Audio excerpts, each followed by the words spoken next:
All right, what's up, guys? If you're on YouTube watching this, great to see you guys. Catch these facts are back. Me, Guerrero, with Light Bright and Black Magic. If you're listening on our podcast, first podcast we're starting, we're gonna be talking about the 2021 draft. We're gonna try to be a lot more consistent on this stuff, but we've all been busy. But enough of that. Straight to business. So, 2021 draft for us that happens tomorrow. So we're gonna go right off the bat. I'm gonna start. Jacksonville Jaguars was the number one overall pick. I got them going with the Clemson QB, Trevor Lawrence. All right. I have Trevor Lawrence going too. The same pick, first overall. Same thing over here. Trevor Lawrence from Clemson. Okay, fair enough. So next pick would be the New York Jets. I got them going with Zach Wilson, BYU QB. With the second overall pick to the New York Jets, I also have Zach Wilson going second overall. The New York Jets select Zach Wilson, second overall QB from BYU. All right.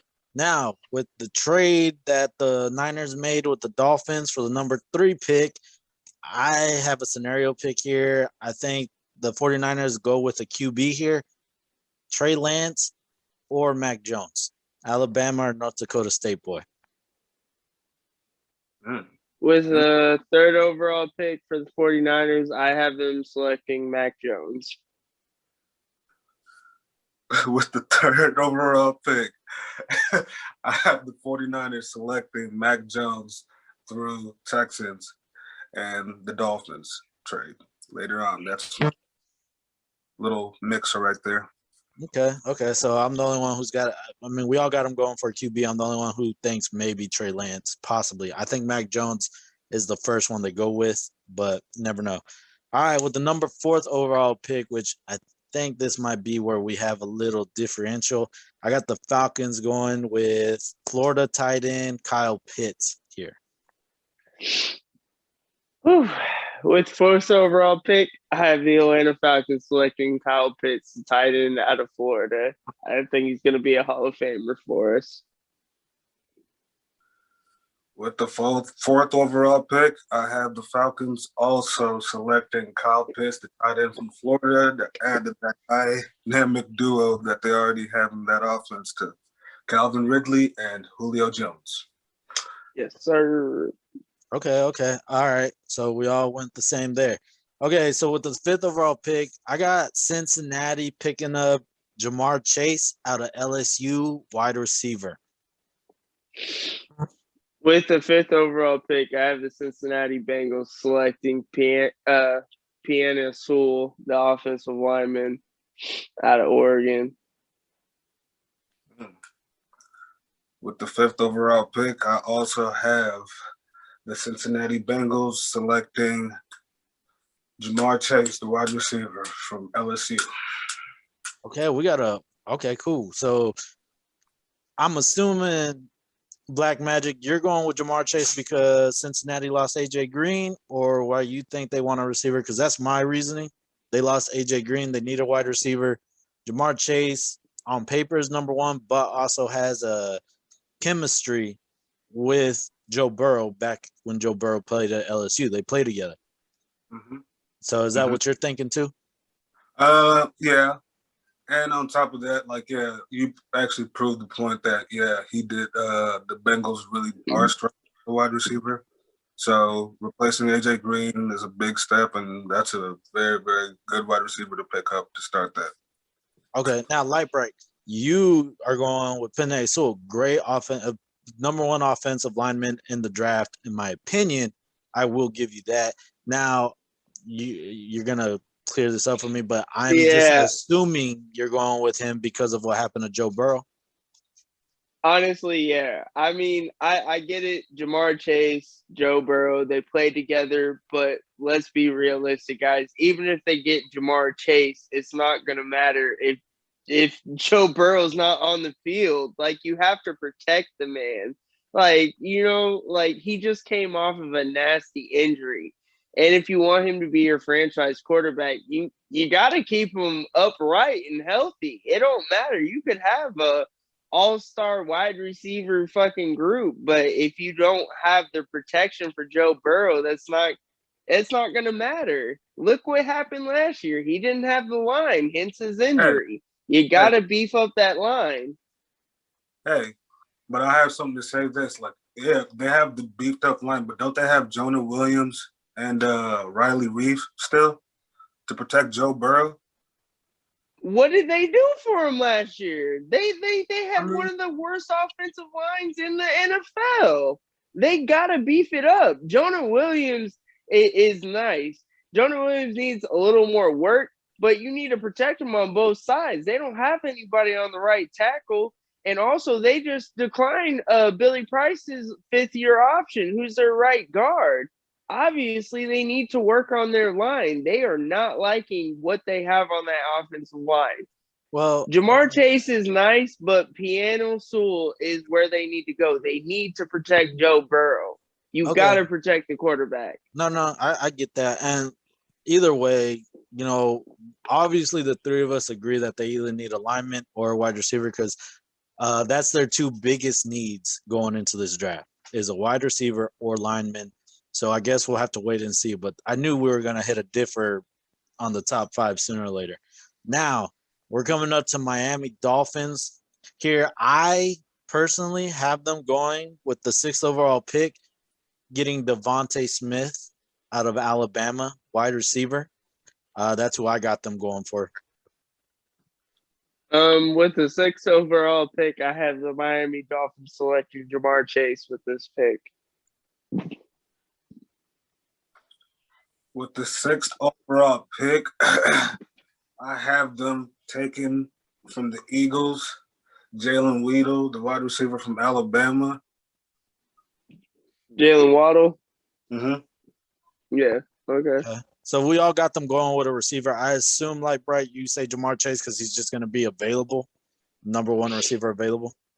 I mean, honestly, even though Devontae Smith won Heisman, Jamar Chase is clearly the number one wide receiver in this draft class. He's a big body. He can pretty much do anything to everything, even though he declined. But if you look at his season that he did play, like, Jamar Chase is by far, like, the best receiver in this draft class right now.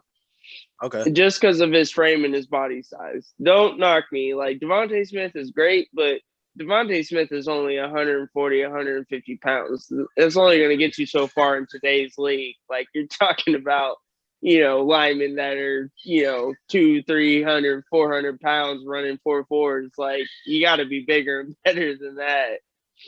Okay, I agree. I got you.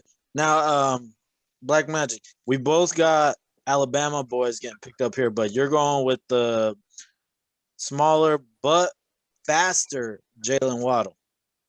Why do you think they would take Jaylen Waddle over Devontae Smith?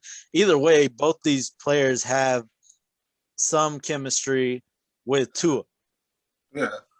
Both of them played in the Crimson Tide with him, I believe, with Tua. Tua was like Waddle was one of Tua's favorite targets, I believe he said in a podcast before in the past, or in an interview actually in the past. Yeah. And another reason I am picking Waddle is because should the Bengals take Jamar Chase, that's another reason that I have Waddle going in the 6th and the Dolphins taking him or picking him up. Okay, I can see that.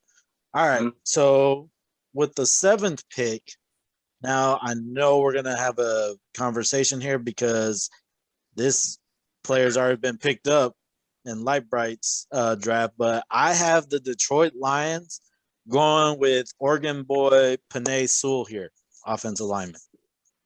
With the 7th overall pick, I actually have the Detroit Lions selecting Jaylen Waddle at this pick right here.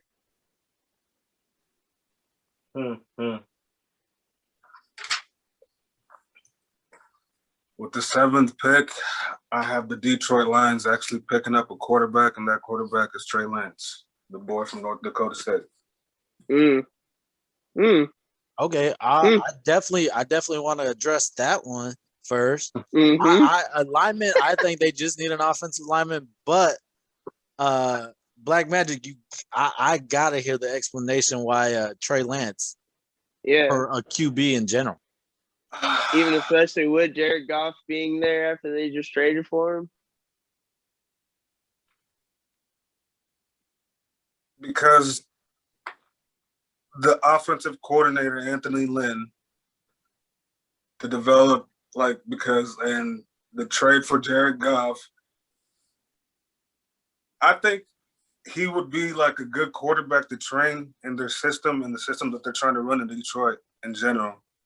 And that's the only reason that I actually have him in that pick. So basically what you're saying is that Detroit Lions are going to use Jared Goff as a mentor to train Trey Lance for the next year or two, and then pass the torch on to Trey. Yeah. Okay. Okay, So I you can see that. don't so you don't think Detroit sees Jared Goff as their future franchise quarterback? No. Okay. No. Okay. No. Okay. No. They're trying to run, especially because they just switched offensive coordinators again. They've done that 3 times the past 5 seasons. Yeah. They're just trying to train like this new rookie coordinator that they just got, and the system that he runs, I think it fits Trey Lance's QB style. And Jared Goff, he's not going to last in Detroit. Mark my words. Yeah. Okay. And then, Okay. so Lightbright, I assume you say Jaylen Waddle because giving Jared Goff weapons to work with here. I mean, honestly, at this point, what does he have to work with? They let go of Kenny Golladay, and I mean, Marvin Jones isn't there anymore, is he? I think he left too. I believe so. Or is he still? Yeah, I mean, they got to get a weapons if they want the man to thrive. Jaylen Waddle is the next best big body receiver that you could get. I mean, look at his numbers. I mean, he was amazing. Before post injury. I mean, honestly, let's be realistic. If Jaylen Waddle wouldn't have got hurt, we would probably be talking about Jaylen Waddle winning Heisman this year. Yeah. Well, I definitely agree because you're right. Marvin Jones is now actually with Jacksonville. So, I mean, Trevor Lawrence got him there now. But so, okay, I can see that. And then, I went with Penei so because I think the Lions need an offensive line. You got a new quarterback. Got to give him some protection to work with here. So, definitely agree with that. But, okay. So now we're going to the 8th pick with Carolina Panthers here. Now, we just heard today, it just happened today. This is April 29th for us when we're recording. The Panthers just traded Teddy Bridgewater, who was their starting QB last season, to Denver Broncos. Now, with that trade, that threw me for a loop. It threw a wrench in my system because I actually had them going with a different defensive player here. But now with this, I have them picking up one of the QBs. And this is I do not believe that even if Mac Jones is on the board, they will not pick him up. They will either pick up Ohio State, Justin Fields, or Trey Lance due to the fact that they're mobile QBs. That's who I have them picking up here at the 8th pick, is the Panthers picking up either Justin Fields or Trey Lance. So, with the 8th overall pick, I actually have the Carolina Panthers selecting Patrick Surtain II out of Alabama, the cornerback.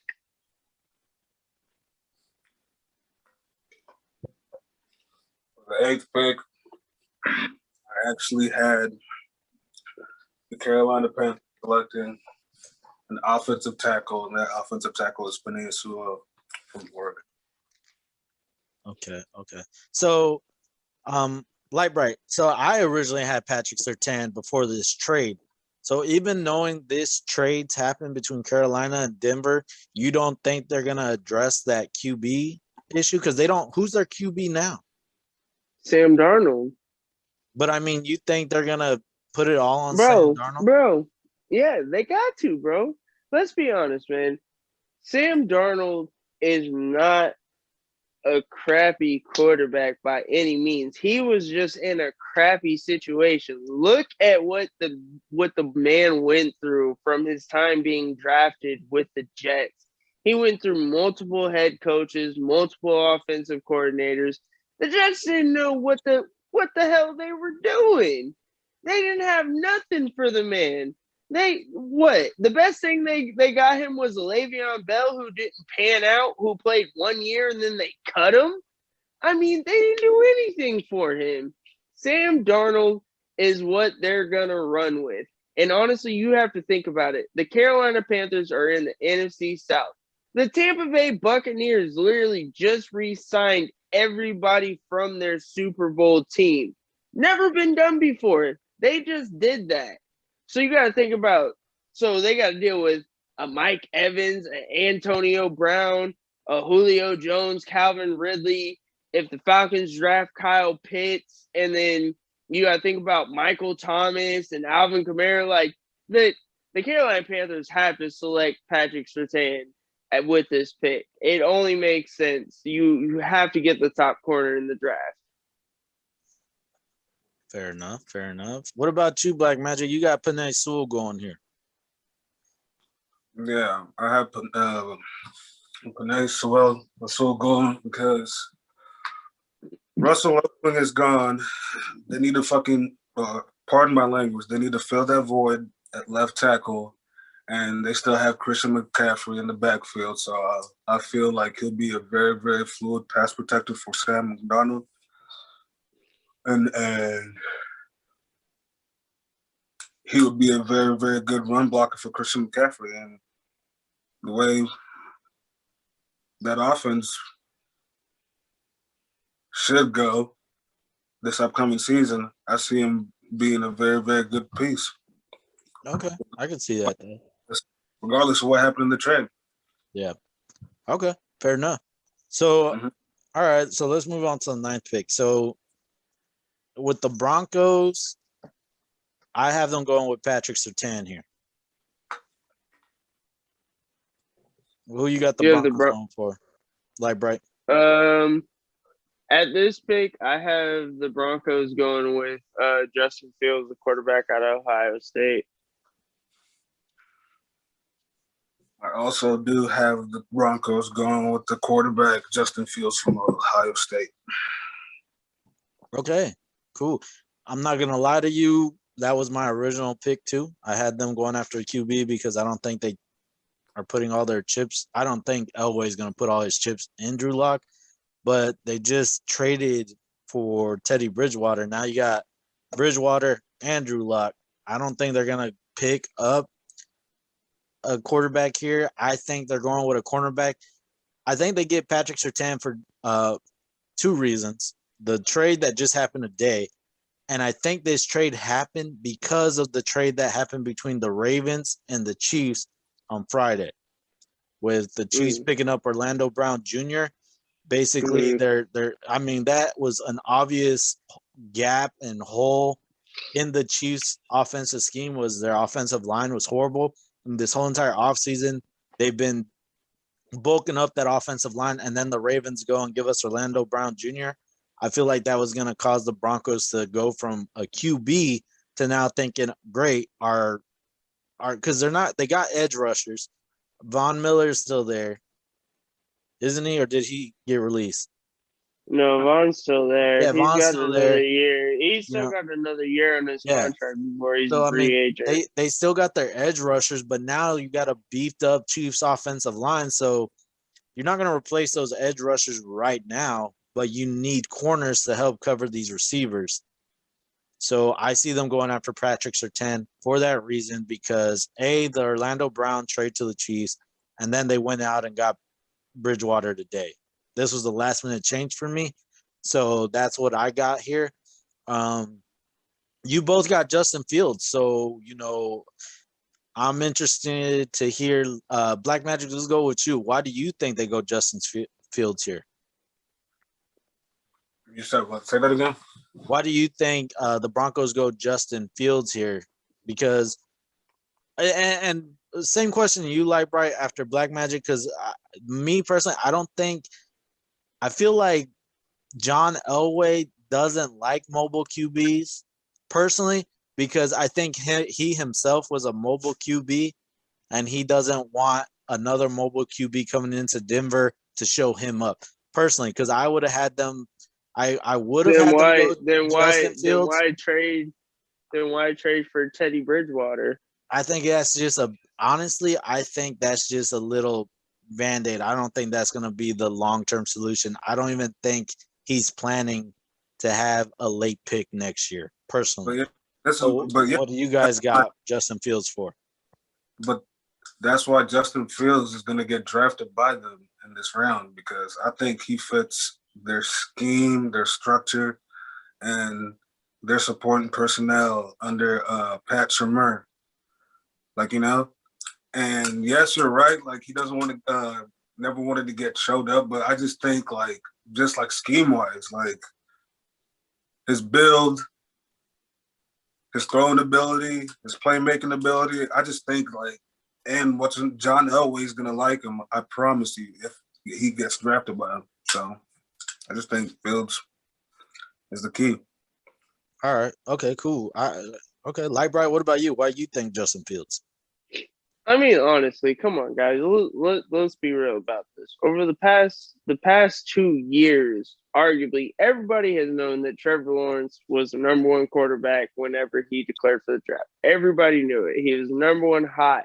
Justin Fields was arguably the second best quarterback to come out. The only problem that people have with Justin Fields is that he tends to stare his receivers down too much. He gives it away of what he's trying to do. Yes, the boy doesn't make, the greatest of passes sometimes, but he's dynamic. And especially in today's NFL, you have to have a mobile quarterback. Pocket passing quarterbacks aren't going to do it anymore, especially with the edge rushers and the defensive tackles that are coming in the league. You have to have a quarterback that can run and move. And Justin Fields can do that. Quick question. And even though Quick question. Sorry, because you hit a really good point about mobile QBs, and I don't really have an opinion on them. I haven't really paid attention to them like that, but I do got to ask, do you think Denver has the offensive line built for a mobile QB? We saw what happened in New England. Cam Newton's a mobile QB, but that offensive line was not built for a mobile QB. Do you think Denver has an offensive line built for a mobile QB? But honestly, right now, no, they don't. But let's be real. If they select Justin Fields, they're not going to expect him to start because they have Drew Lock and Teddy Bridgewater. But let's be honest, do they really believe in Drew Lock and Teddy Bridgewater? They got Teddy Bridgewater for a freaking 6th-round pick.